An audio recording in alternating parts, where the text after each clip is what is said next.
Welcome back. What do you do as a professor when you realize a part of your textbook is missing valuable information? Well, Dr. Georgia Patanu was determined to find the answers. As a nursing professor at Michigan State University, she found that Black women were left out of studies surrounding menopause. She received a grant from the National Institute of Health and implemented health literacy strategies that debunk stereotypes about Black women's health. She ultimately reshaped the way the next generation of health professionals saw marginalized people in the medical field.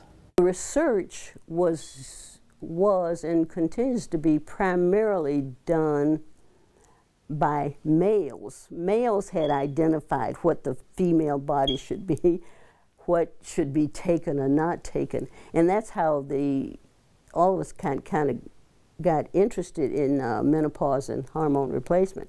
We're saying, you guys don't know it experientially. We do.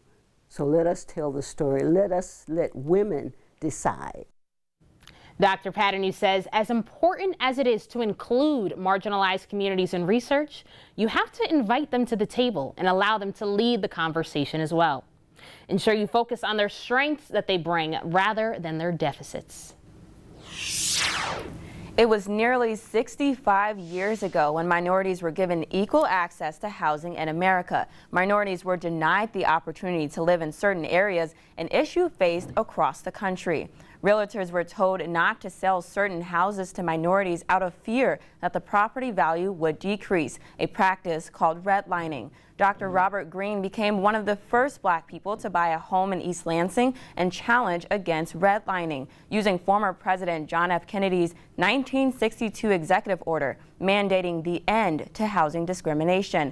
According to MSU research, the federal government redlined 11 cities, including Jackson and Lansing, until the Civil Rights Act of 1968 was signed. 75% of homeowners in 2022 were white households compared to 45% for Black households and 48% for Hispanic households. This is according to the U.S. Department of Treasury. Next month will be the 18th annual Poetry in the City, and the event is more than just a way for people to creatively express themselves. Studio 10's Rochelle Legrand tells us more. Poetry in the City began with Rena Risper. She's the founder of the New Citizens Press, Mid-Michigan's multicultural newspaper. She had a passion to tell the stories of Black and brown people whose lives were plagued by violence. However, she wanted to do more than pen their stories to the page.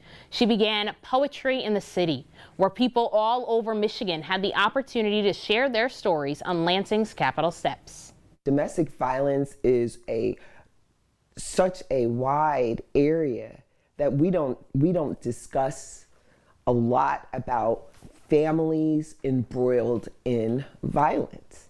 As a woman, I am a survivor, and I really do think that we need to look at it more from a broader perspective. This year's event will be held on the Capitol on July 20th. Black-owned businesses are getting a little boost in mid-Michigan. Find out how a husband and wife are giving back next.